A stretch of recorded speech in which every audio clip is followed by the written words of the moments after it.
Quando Spyro the Dragon uscì nel 1998 su PlayStation, pochi potevano immaginare che quel piccolo draghetto viola sarebbe diventato un'icona immortale. Sviluppato da Insomniac Games sotto la guida di Mark Cerny, il titolo si collocava in un'epoca in cui il 3D stava ancora cercando la sua vera identità. Ma a differenza di tanti altri platform del tempo, Spyro riuscì ad emergere grazie ad un design visionario che trasformò i limiti tecnici in pura magia. Mentre altri platform cercavano di imitare la frenesia di Crash Bandicoot o la vastità di Super Mario 64, Spyro trovò una sua identità unica, fatta di mondi aperti, esplorazione libera ed una colonna sonora visionaria. Salve a tutti crashari e benvenuti in questo nuovo video. Io come sempre sono DaniQ94 del Crash Bandicoot Zone e oggi, giorno dello Spyro Community Day, andremo a parlare di come Spyro 1, ovvero l'originale Spyro the Dragon, sia una perla incredibile e come, secondo moltissime persone,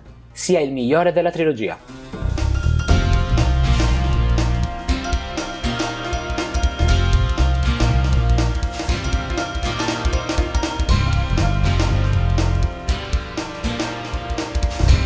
Dopo il modesto successo del loro primo titolo, Disruptor, Insomniac era alla ricerca di un progetto capace di imporsi davvero. Fu Mark Cerny a incoraggiare lo studio per creare qualcosa di più accessibile, adatto anche ai giocatori più giovani. L'idea di un drago arrivò dall'artista Craig Stitt, ma inizialmente il tono del gioco era molto diverso. Un progetto chiamato Dragon Spawn, incentrato su un drago immortale che attraversava epoche e civiltà fino allo spazio. Il concept venne giudicato troppo cupo e ambizioso e fu sostituito da un approccio più leggero e fiabesco, quasi da film Pixar. Anche il nome del protagonista subì dei cambiamenti. Si passò da Pete, scartato per le somiglianze con Pete's Dragon di Disney, a Pyro, risultato troppo aggressivo, fino ad arrivare a Spyro, breve e memorabile. Il design definitivo fu affidato a Charles Zembillas, già padre artistico di Crash Bandicoot. Inizialmente verde, Spyro divenne viola per non confondersi con i prati dei livelli. In un'intervista, il fondatore di Insomniac, Ted Price, ricordò: "Non avevamo idea di quanto Spyro avrebbe funzionato.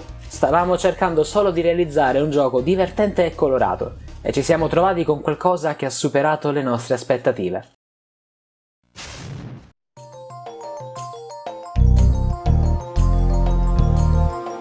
La trilogia originale di Spyro su PlayStation 1 è molto più di un semplice platform collectathon, è un testamento alla genialità del design.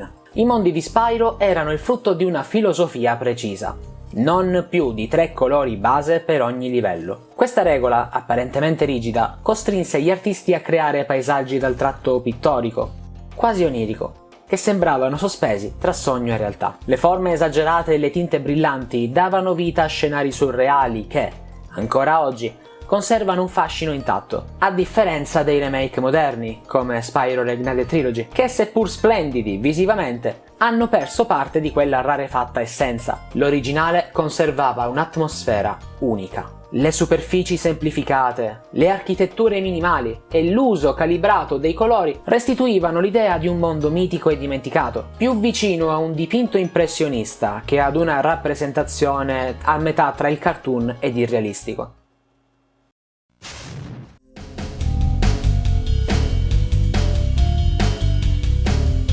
Il primo Spyro non aveva backtracking forzati, né una selva di minigiochi a spezzare il ritmo. La sua struttura era chiara: esplorare, raccogliere gemme, salvare draghi imprigionati, affrontare qualche boss e aprire nuove aree. Una formula semplice, ma resa affascinante da un level design che premiava la curiosità. Ogni mondo nascondeva scorci segreti, piattaforme apparentemente irraggiungibili e percorsi che solo con creatività e occhio attento si potevano scoprire. Proprio questa essenzialità è ancora oggi ciò che tanti fan celebrano. Nei forum dedicati, molti giocatori sottolineano come la saga abbia perso parte della sua magia nei seguiti. Un utente nel 2002 scrisse: "Spyro 2 è più grande e più vario, ma Spyro 1 sembrava davvero un sogno in cui potevi perderti.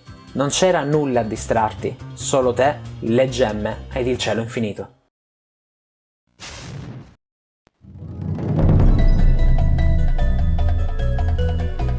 Ogni regno di Spyro the Dragon è un tassello di un viaggio che mescola pace, tranquillità e inquietudine. Abbiamo il mondo degli artigiani, un paradiso sereno fatto di colline verdi, laghi cristallini e cieli azzurri.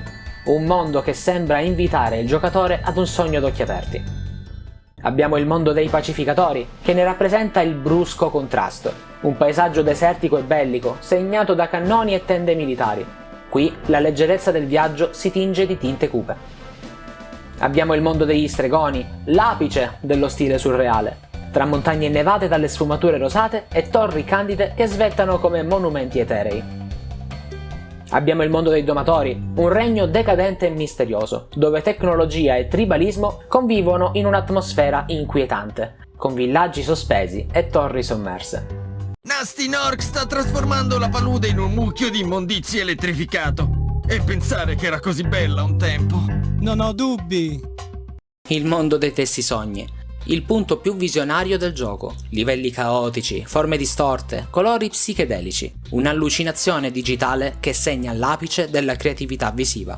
Ed infine, il mondo di Gnasti, Gnorc Nexus. Il finale industriale, cupo, metallico. Un ritorno alla realtà che contrasta con l'idillio iniziale e chiude il cerchio narrativo. Questa progressione estetica che va dall'idilliaco all'oscuro costruisce un percorso emotivo che raramente si vede nei seguiti.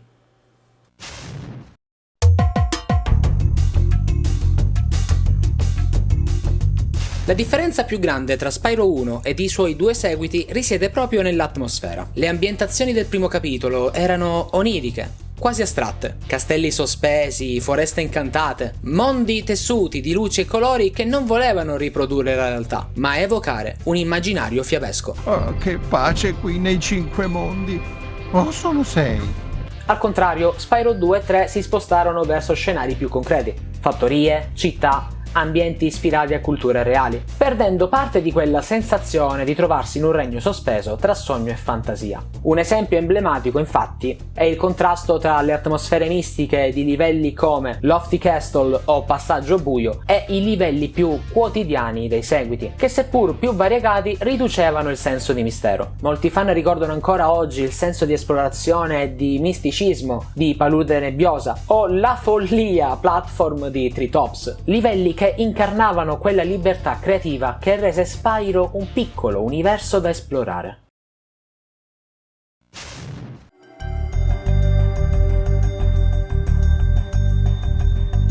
La genialità di Spyro risiede anche nell'uso delle tecnologie dell'epoca. Grazie ai modelli LOD o modelli LOD, ovvero Level of Detail, Insomniac riuscì a mostrare panorami vasti e senza nebbia, un'impresa quasi impossibile per la prima PlayStation. Questo diede al mondo di gioco un respiro inedito, l'illusione che l'orizzonte fosse parte integrante dell'avventura. Non più corridoi chiusi, ma spazi aperti e vivi.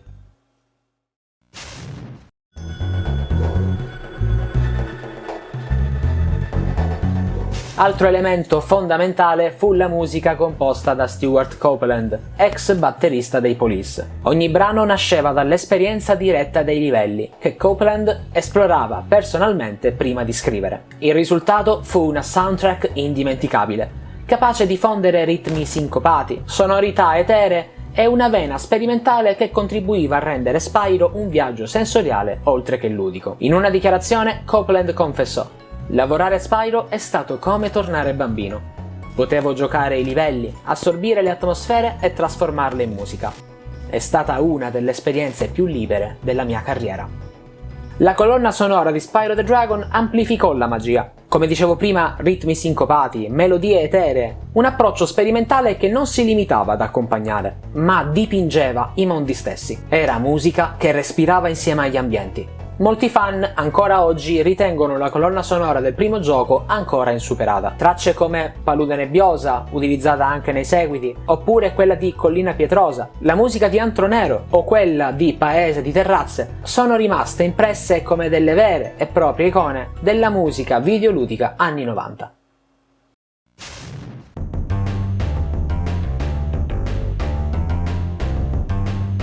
Nonostante il successo di Ripto's Rage o Gateway to Glimmer, che dir si voglia, e Year of the Dragon, molti fan sostengono che il primo capitolo resti unico. Il motivo non è soltanto nostalgico. Spyro the Dragon è meno narrativo più contemplativo. Nei seguiti, la struttura più complessa, i personaggi parlanti e le missioni secondarie aggiunsero varietà, ma tolsero parte di quella sensazione di mistero e solitudine che permeava l'originale. Il primo Spyro è un viaggio silenzioso, quasi meditativo, in cui l'assenza di dialoghi prolungati lascia spazio all'esplorazione e all'immaginazione. È un mondo che non ti spiega tutto, ma ti invita ad interpretarlo.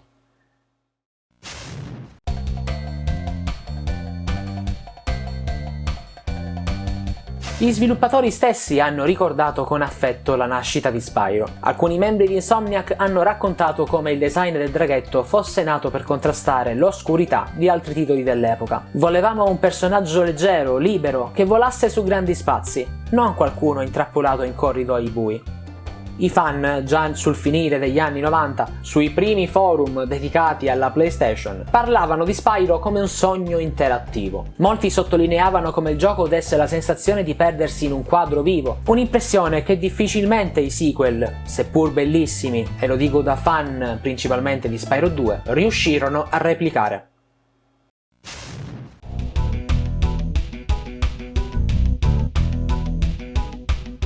Se Spyro 2 e Spyro 3 arricchirono la serie con nuove meccaniche, personaggi e varietà, il primo Spyro rimane unico per la sua purezza. Era un platform che non temeva di essere semplice, ma che proprio grazie a quella semplicità sapeva evocare un senso di meraviglia difficile da ritrovare altrove. Forse è per questo che, a distanza di oltre 20 anni, Spyro the Dragon continua a essere considerato da molti il vero gioiello della trilogia. Non il più complesso né il più ricco, ma quello capace di accendere, con la sola forza dell'immaginazione, la scintilla di un'avventura che non ha mai smesso di farci volare. Il primo Spyro the Dragon è la dimostrazione che i limiti possono diventare punti di forza. Nel suo low poly, nei colori ridotti, nei mondi surreali e nell'assenza di eccessiva narrazione, il primo capitolo resta un capolavoro irripetibile. Non è soltanto un gioco, ma un viaggio onirico che ha scolpito l'immaginazione di un'intera generazione. La sua magia risiede proprio in ciò che non mostra, in ciò che suggerisce, in ciò che lascia nella fantasia del giocatore. Un'arte dimenticata,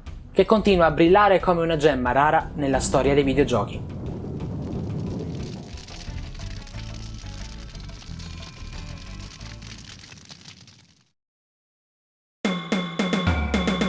Bene Crashari, anche per oggi questo video finisce qui. Io vi auguro un buonissimo Spyro Community Day, che poi cade proprio nel giorno dell'anniversario del primo gioco di Crash Bandicoot. Tu pensa, i fan di Spyro, quanto sono stati geniali. Come sempre potete trovare me e tutti gli altri del Crash Bandicoot Zone nei link che state vedendo qui sotto in sovraimpressione in questo momento. Abbiamo il forum ufficiale, il sito contenitore di notizie, una enciclopedia quotidianamente aggiornata sulla serie di Crash Bandicoot. Abbiamo le varie pagine social come Facebook, Instagram, X, Threads, TikTok. Abbiamo anche un canale Telegram. Decidete voi dove andare per entrare a far parte della community più vecchia e più longeva di Crash Bandicoot in Italia. Noi come sempre ci vediamo ad un prossimo video, statemi bene, grazie per aver visto questo e fatemi sapere che cosa ne pensate. E come sempre, viva Crash Bandicoot e Spyro the Dragon!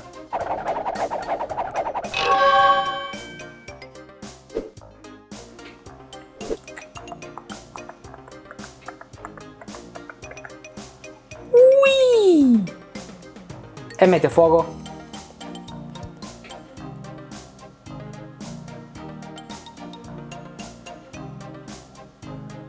Yeah!